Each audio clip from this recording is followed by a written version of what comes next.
Hi, this is Danny Doyle, and welcome back to my Fire Emblem Conquest Heartseal playthrough. I've adjusted the layout so that the bottom screen is bigger. Jacob said he was having difficulty reading specific stats and seeing what weapons are equipped, so I imagine that other people were as well. So I figured make this a little bit bigger. Portraits.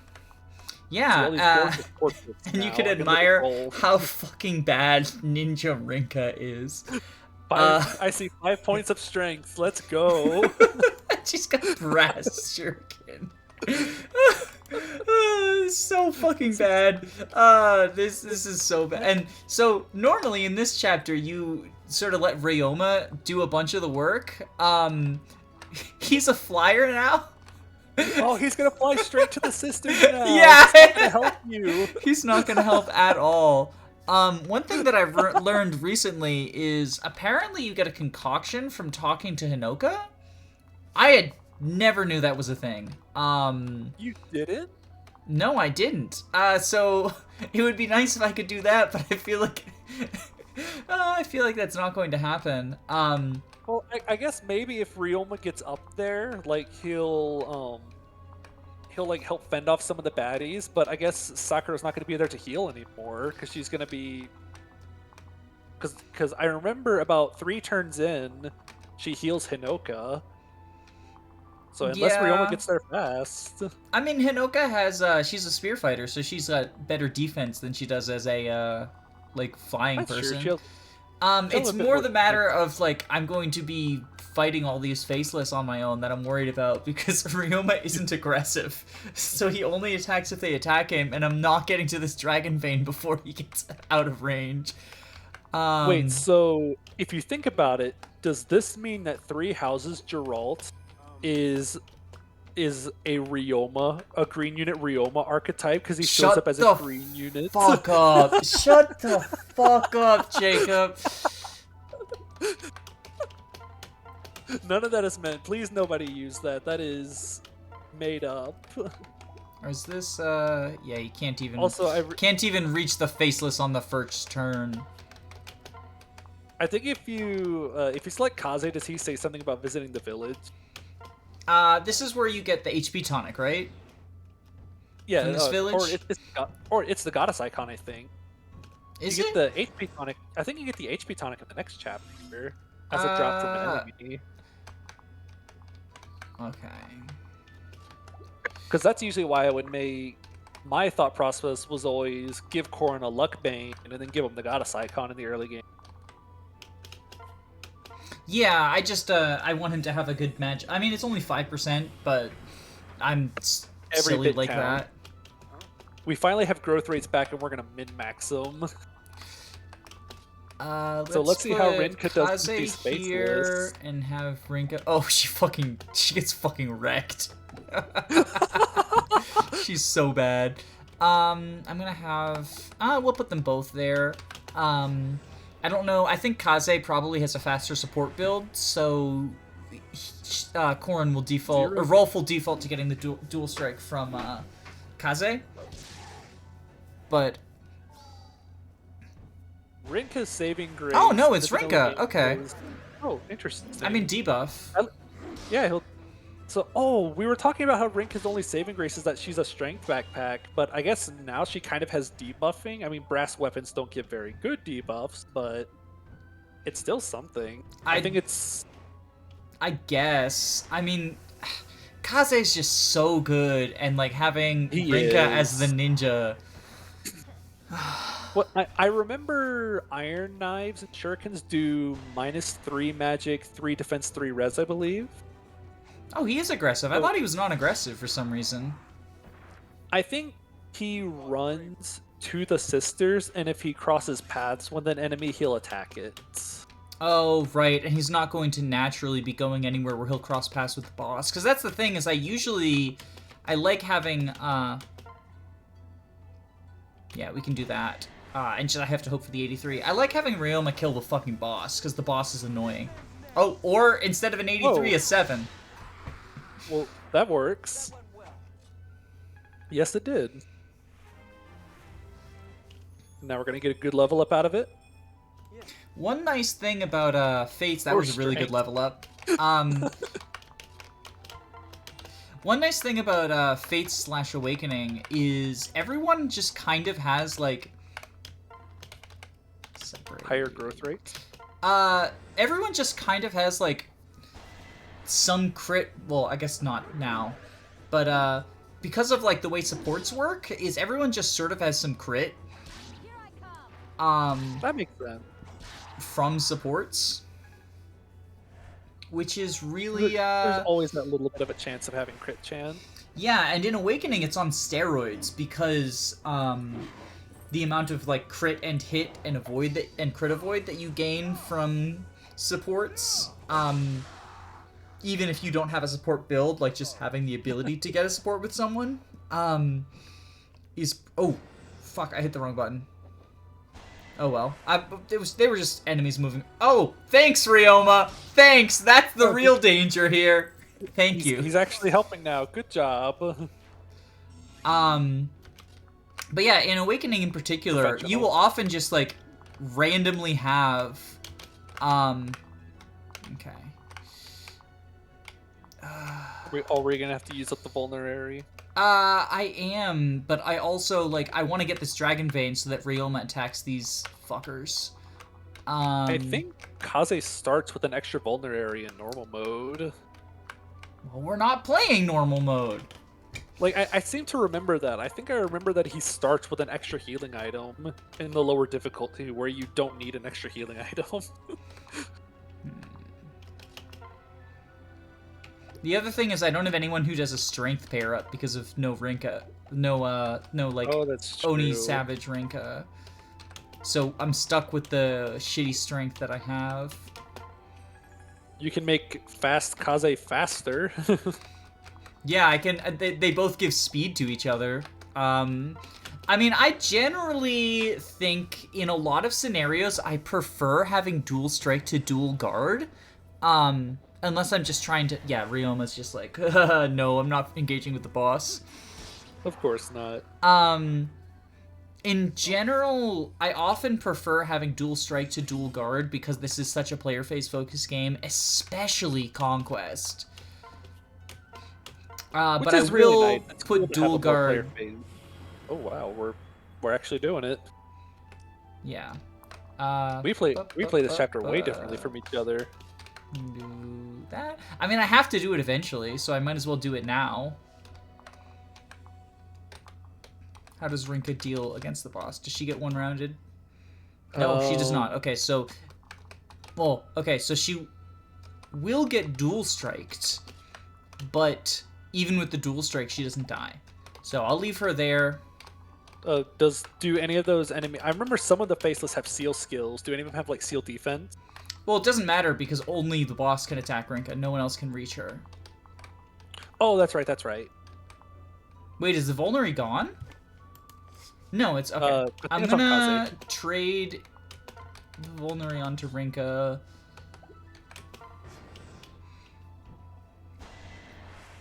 Okay. Because then I get to debuff the boss. Okay. What's okay? Nice dodge. Yeah, the dodge was nice, but the reason I put the vulnerary on her is I thought that she was just going to be running away and healing. I'm interested to see how you're handling the next turn. Because I see how this turn's going to work. I'm just curious how the next one's going to go. Oh, we're just continuing to retreat. We're just going to continue to retreat. Oh, Poison Strike. Fuck. Right, there's that. Yeah. I mean, I'll get a dual gauge out of it, though, because it's 3... That's yeah. True. Oh, and a dodge. Okay, it's going to be like that. Yeah, no, the way that I'm handling next turn is I just get incredibly lucky this turn. That's my strategy. Did Corrin shout for Hoshido for his crit there? I think so, because we're in the Hoshido arc.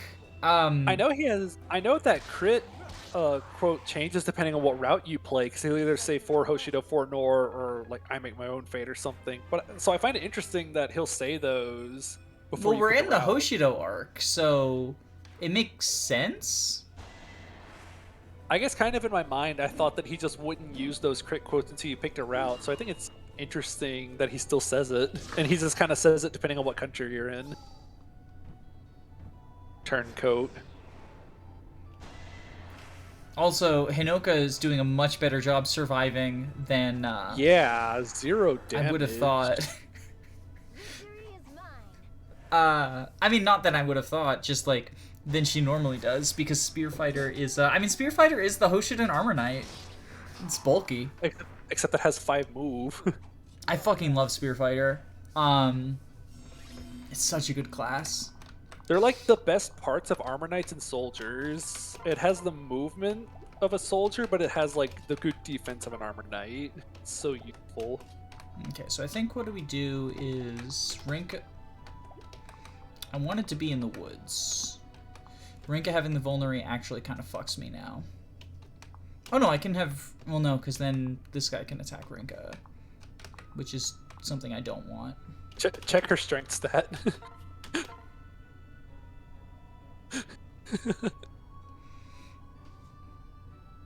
I could try to hope to dodge a 37 here. That sounds like a good strat. I mean, it's got us this far. Oh, wait, no. Even if I don't dodge, I get dual gauge activated with Kaze. That's true. Because attack, then dodge, and then Or yeah, we can just dodge again. There we go. There we go. So I've got dual gauge. I've got dual gauge with Kaze now. Look at Rinkah's strength stat for me, please.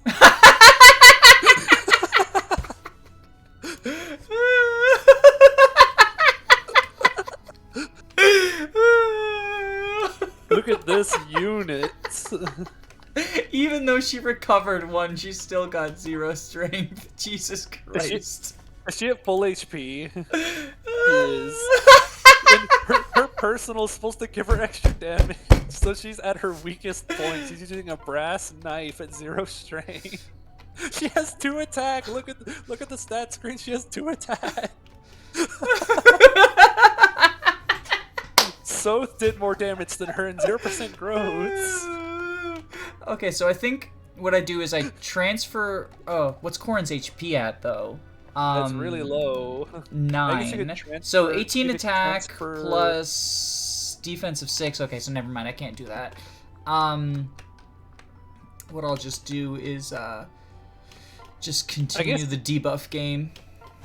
I mean, it doesn't stack, but like, it doesn't stack, but it does.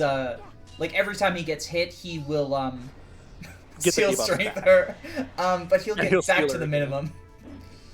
I don't see how we're accomplishing anything though. We're accomplishing dodges. It was basically just keeping him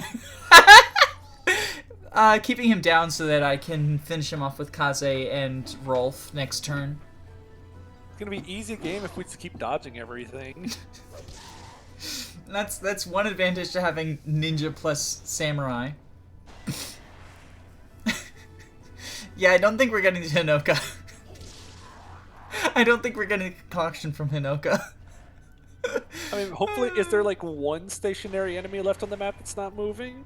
Hopefully, maybe 20 crit. Jeez, it's not even a sword master. Just the Rajinto grant extra crit, maybe? Oh, his personal's giving him some crit. I think his personal gives extra crit if he's paired up with someone lower level than him. Oh, and yeah, Sakura. Okay, yeah. And Takumi's is the opposite. Takumi gives extra damage and crit if he's paired up with someone higher level than him. Okay, so what we do is... So he'll get dual strikes. He gets hit with the guard gauge, and then guard. Like he gets hit, but he has the guard gauge, so he doesn't get hit. Basically. You will lose your strength though, which should still be fine because you'll go down by 6. Well, and so then what I'll do is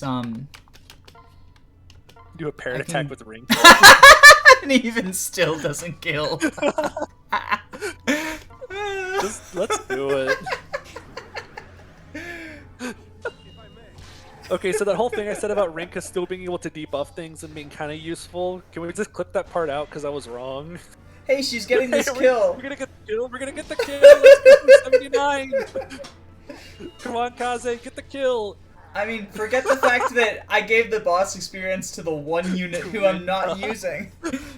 Who I literally can't use. We didn't get the concoction, and we gave the boss kill to the one unit in this bunch that we're not using long term because we can't. We're already off to a great start. This is wonderful. Ryoma. Ryoma's got his fur coat on. Oh yeah, the models and cutscenes look ridiculous. Azura looks normal because I had to go back in and like mod the game and make her into a dancer again.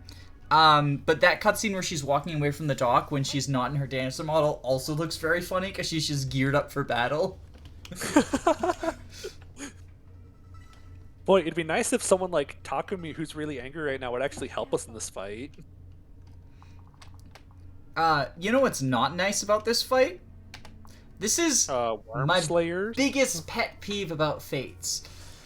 This weapon will never have 9 might. Because it either deals 3 times that to dragons, or it gets a debuff that is unspecified down to a different might against non-dragons. I hate that it doesn't tell you, because it just says weak to other units. What does that... So it either deals 27, it either has an effective might of 27 when it's dealing effective damage, or I think it's 4 might for, as the weak... I think Oifibot knows. Ooh, potentially. I can also just try to look it up on, like, Google. You trust GameFAQs, right? Yeah, no, I love GameFAQs. GameFAQs is my favorite website. That's where I get all of my advice, which is why I'm using Rolf, the best unit.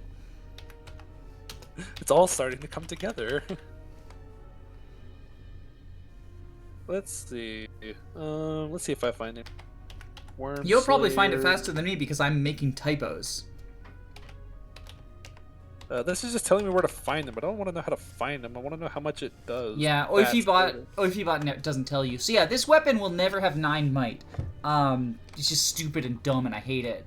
So I know we've already established this about the Daughter of Wiki, but here's what the Daughter of Wiki says: deals bonus damage to dragon units, -4 attack, -10 hit against enemies it's not effective against. I'm sure I'll believe that. That sounds right. So this chapter without Dancer Azura is bad. Yeah, because so this enemy in particular is the annoying one to kill when you don't have access to the Rinkah Kaze pair-up. It's a paired-up Wormslayer that my typical strategy is just kill with Corrin, dance, kill with Corrin. Like, that's what I do with it. You just kind of have to blitz him before he can do anything. The Rinkah Kaze pair-up, I guess, is also supposed to be good at dealing with it. Let's see, we'll go here. Because even with the nerfed weapon, they still have like 14 strength. Those mercenaries are still strong. Oh, right. I should probably turn off Azura's animations. I was going to ask if we were going to set it to just those animations, but... combat animations on, other animations We also off. haven't set the game speed to fast yet, so I wasn't going to question have we anything. not? I'm so bad at this.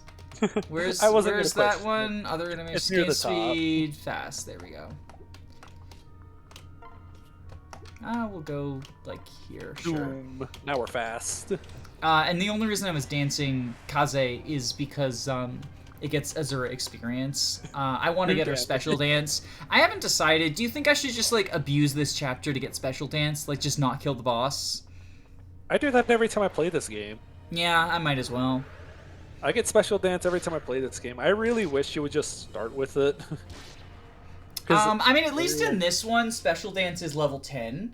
Fucking Awakening, special dance is like level 30 or some shit, or 20.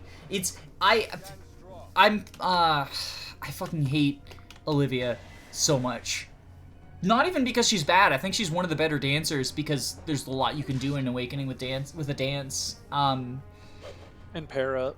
Yeah, well, you've got pair up and you've got a lot of other good movement tech. So like having a dance, like just Awakening is a game where you want to kill the bosses as quickly as possible on the kill boss maps. Yeah, see, that guy deals fucking 20 damage. Yeah, these he's a guys are steel sword. so... There we Yeah, go. these guys are so annoying to deal with.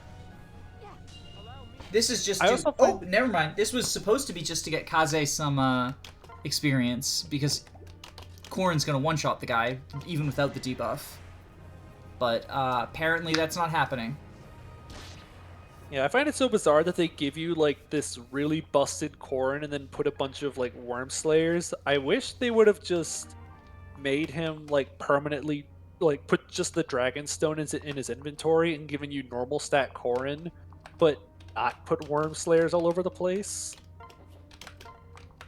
But instead, you end I up with kind of these like real... this map with, like, the... I like the busted Corrin and, like, having to tactically think about it, personally. I'm not a huge fan of it. Maybe it's also the mages that irritate me, because you don't really have a good way to deal with mages other than Kaze. It's less than full HP. She gets the +4, not full HP. Less than 4. No, yeah, I might have misspoke earlier, but yeah, it's when she... It's basically Bernadetta's, like, whatever her thing is called, where when she's not at full HP, she does extra damage. But she can't stand up to these guys anyway. My hope was that, like, with a dual guard I could, but I actually can't, so... those mages are scary. They do the +2 damage because of the skill, and you just don't have any guys with decent res, aside from Kaze in this map, and he can only really take, like, 1, maybe 2 of them. And Kaze is also the only one who can retaliate against them, because everyone else is locked otherwise... to one ring. Like in vanilla, obviously. In this one, Rinkah's the only one who can. Because, yeah, Rinkah's going to do well against them. But yeah, this map is just give Corrin some experience. Make Rolf level 10 or whatever. So we can promote him. I'm not really promoting Rolf. He has to go through Archer. I mean, like, he can get the Archer skills, but he'll get them faster going through Archer. Like, he can get them as Sniper, but he'll get them faster going through Archer. That's true. Rolf with Draconic Hex. That sounds like a ride. I don't think I'm going to be getting Draconic Hex. What? I love Draconic Hex. I mean, I'll have a lot of second seals to work with because I'm not second sealing too many characters. I do have a couple of non-Rolf characters I'm thinking of second sealing. Even though in some ways it is kind of against the spirit of the patch, in other ways,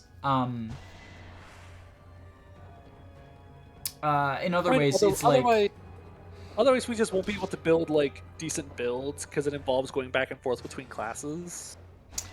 Well, and also some of the fun is, like, you get these heart seals and partner seals and friendship seals, like, let's use them. Let's do stuff with them. And because of the class swap, it does open up some new things for partner seals and friendship seals that you couldn't do otherwise. One of the things I'll share a little tidbit of one of the plans that I have, one of the builds that I have planned. So Effie reclasses to Troubadour, right? Yeah, so she should be garbage because she should be garbage, except for she can now actually get something worthwhile out of her friendship with Elise because she can get Malignite out of that. And so I kind of want to do Malignite Effie. That would be neat, especially since her magic's going to be swapped with her strength. How much do these guys deal? They've got attack. I've never seen this boss have this defense. This boss has so much HP right now. Ryoma did nothing. This guy fucking one shot. Oh no, weak against other units. Oh, but right. Yeah, it has like the minus. It has like the -4 might, and I guess you're getting quiet strength from Sakura. I think what I do is you pair Kaze with her and hope for miraculous save.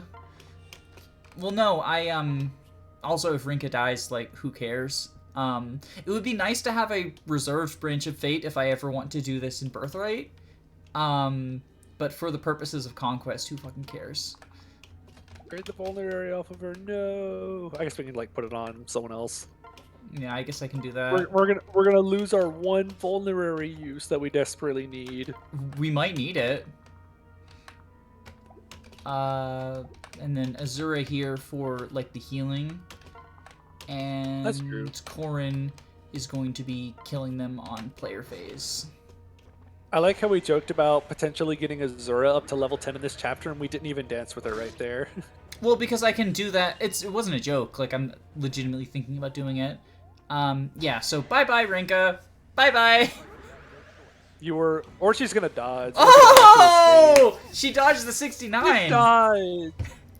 Of course. Why wouldn't she? Why wouldn't she? But now we get this bullshit. Oh yeah, these reinforcements are awful. There's like 4 of them in Lunatic mode, by the way. There's like... Oh yeah, 2 no. more I've done this in Lunatic. Like I said, I've done Lunatic for both Rev and Birthright. This map fucking pisses me off. Okay, what I'll do is attack, dance, attack, take care of the Worm Slayers. Because they're awful. Yep. Also, I think it's bizarre that no matter what class Corrin becomes, he's always weak to Worm Slayers. Well, it's because that's his, like, he's still a dragon. Because I always thought the canon was the reason why Worm Slayers are strong to dragons is because they were made for breaking their scales. Maybe? But I don't know. I always find it bizarre whenever Corrin's like a Great Knight or a Paladin, but he still has like weapons that are strong against dragon scales, being strong against them. So I guess we're just gonna keep Rinkah alive for now. Yeah, I guess we are, because we got the dual guard with Kaze. Like, there's no reason not to, and then I can reserve the Branch of Fate for if I ever want to do a Birthright run of this. Yeah, the run where we have the boss kill on Rinkah. And then I like how Sakura's done nothing in this chapter. No, Sakura has done something. Sakura has done this shit, which is actually really fucking useful. Quiet Strength is so good. I love Quiet Strength. What does Sakura deal? So Sakura does not fucking die to that guy either, so I can put her in a spot where she's giving Quiet Strength to both Corrin and Kaze, and not have her be at risk. Because I think that's the only enemy left who can attack that space. You know, having her able to fly around and be more easily in the thick of action, it's kind of like having Charm on like Rakasis or Nana. Since they're decent at combat, they can be in the battle giving charm bonuses. I mean, typically when I'm playing Birthright, I reclass her to a Falcon Knight eventually. It's the same thing that I do with Lissa in Awakening, in that, like, you can reclass... Well, with Lissa, I go, like, from Cleric to Pegasus, and then once I've got a good Lance rank, reclass back into Falcon Knight, and then I've got, like, a flying high magic rescue user. And with Sakura, it's just, I can make her into a Falcon Knight, she retains staff uses, rescue doesn't really scale off of magic, so it's not a huge deal, but just having, like, a flying charm user with, And you can use the Bolt Naginata pretty well, because that's actually a way you can double with 1-2 range. Yeah, I mean, like, I know that it's kind of a meme to be like Bolt Naginata Sakura. I don't think it's like the best thing in the world. That's something you can do. It's something you can do, yeah. No, I advocate for at least trying it, because at the very least it's fun. I think it's like I almost always send her, unless I'm doing Shining Bow shenanigans. Like, those are the two things that I'll do with her. In Lunatic, I think you want Shining Bow because, like, she's the only good Shining Bow user in Birthright. Oh yeah, for sure. Yeah. I think it's funny that Three Houses is revered for being so customizable with its units, but Fates is really good at being open with letting you customize your units and building them however you want. Not only that, but it does it in such a way that makes the units feel unique from each other, even at lower difficulty settings. Like, I know that in Maddening mode, Three Houses, the units are actually pretty customizable. Or pretty unique from each other, even though they're, like, open-ended, customizable stuff. Because the little differences show up more. Yeah. You know, but, like, things like what combat art you get.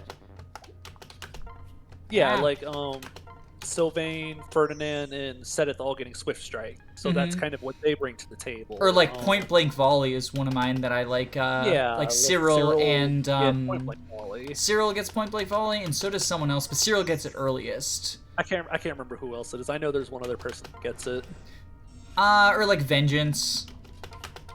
Yeah, or to do with Bernadette specific spell lists. Felix being good in the early game when you can't afford battalions, stuff like that. I know that there are small differences that make a huge deal in Maddening. I mean, even something as simple as like rally resistance. You have rally resistance in Black Eagle's early game, and you don't have rally resistance in any of the other two houses, and it's like huge. In terms of like the impact that it makes. In Maddening, but not in lower difficulties. But here, like, you can build Kaze in a lot of ways, and he still feels distinct from Sakura in or Sakura's a bad example because magical and physical units are always distinct even in 3 houses. But like, you can build Kaze in a bunch of ways, and he feels distinct from the equally customizable Hinoka, even in normal mode. So just a quick idea that might help speed it up. What if you dance for Corrin instead, since you have the cursor memory on him? Yeah, that's actually probably smart. I was trying to build support rank. Oh, that's true, okay. Because I don't know who I'm going to pair Rolf with. But you can only make so much support per chapter in Fates. Yeah. Do you know how support works in Fates? It's actually kind of interesting. And we got nothing else to do while we're here. What skills does Azura have right now? Just luck plus 4. She has Darting Blow. Oh, that's probably my fault. It's left over. When I edited the ROM, that's my fault because she was supposed to be a Kenshin or a Sky Knight. And when I edited the ROM and I edited the ROM and turned her back into a dancer, and I must have forgotten to take it off of her. I'm sorry. Tainted Run. I'm not fucking changing it. I realized she got luck plus 4 after a level up, and I just kind of brushed it off as like, for some reason I thought she was already level 10 or something. I was like, oh, she's getting like her skill from reaching a certain level. And then it struck me like, wait a second. No, she's not supposed to have that yet. Yeah, I don't know. Sorry about that. Tainted Run. I don't think... Considering that would only matter if Azura's going to be seeing a bunch of combat, I don't think it's really going to change too much. It's relevant for Rev. Azura sees combat in early game Rev. Well, because she's one of your only 3 units. Yeah. Well, not only in that chapter. In the Winds chapter... I attacked with Azura in the Winds chapter so much in Lunatic Rev, because Lunatic Rev is not balanced.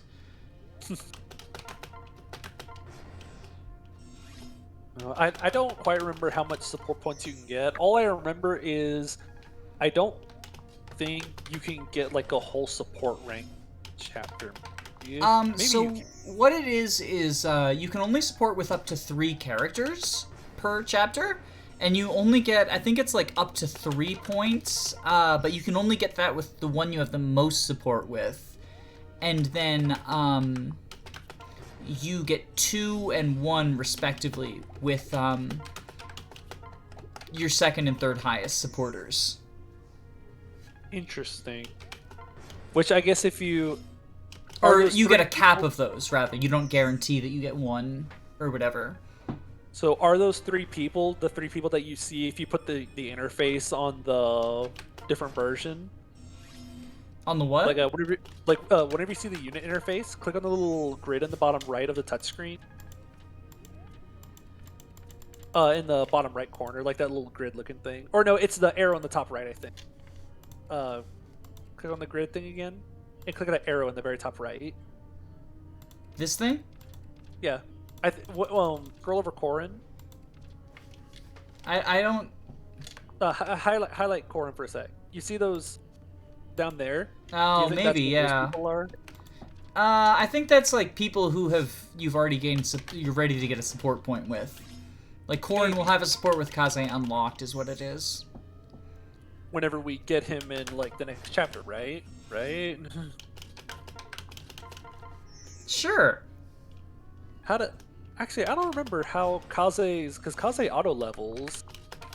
Yeah, Okay, right. I actually also don't remember Kaze's auto level. I know Gunter gets like 10 auto levels, which is ridiculous. Because he's already pre-promote, is why it's ridiculous. And also just like his stats go like to really, really high levels, and you can just raffle stomp the whole game with him. This is some very engaging Heart Seal Challenge gameplay. Yeah. Some things never change. We're getting there. We're getting there. I love to see all the stats that she's gaining that I'm definitely going to be taking advantage of. I mean, in Rev you would. I feel like in Rev you would. You know what I think would be a really funny, gimmicky way to do this Heart Seal Challenge if you're going to make Azura not a dancer? I'm not going to do that. No. You don't make Azura your dancer. You make Laszlo your dancer. Why? Because he wants to dance. Oh, because he's Olivia's son? Yeah, he likes dancing. Like, literally, his personal skill is called fancy footwork. What if instead I just made Corrin's base class a dancer? Make the Yada a spear? What if we made everyone a dancer and we could dance for each other? You can't actually. So Fates, only the first dancer you get can dance. Interesting. Because if you make a randomizer able to turn other people into dancers, only the initial one has the dance skill. That's also why if Azura gets replicate, or in the chapter where she clones herself, you can't dance with the clone Azura. That makes sense. It keeps from stuff like whenever you play GBA randomizer or stuff like that, and you get 2 or 3 dancers, and you can just have infinite dancing trains, which is really fun. FE6 reverse recruitment for some reason decides to give you both Larum and Elvin, which again, I just don't understand. Fun. It's fun, but at the same time, I think when it comes to class changing or unit changing, I think you should just leave dancers where they are and not really, just because they're so special. I'm fine with you getting a dancer at a weird time in reverse recruitment, but not in like the games where there's more than one dancer. I think you should just get one. Like only get one, and not count them in it's 2 separate or whatever. Because it ends up getting weird because you get them in the route split, so you're only supposed to get one. But my guess is when they do the reverse recruitment, they're just looking at the unit, like they find a unit list of all the units in joining order, and they just follow the list backwards. Yeah, they just like flip it upside down, basically. Yeah, which I kind of get, but at the same time, it gives you 2 dancers, which can get really busted, because you can find like all the desert treasures on turn 1.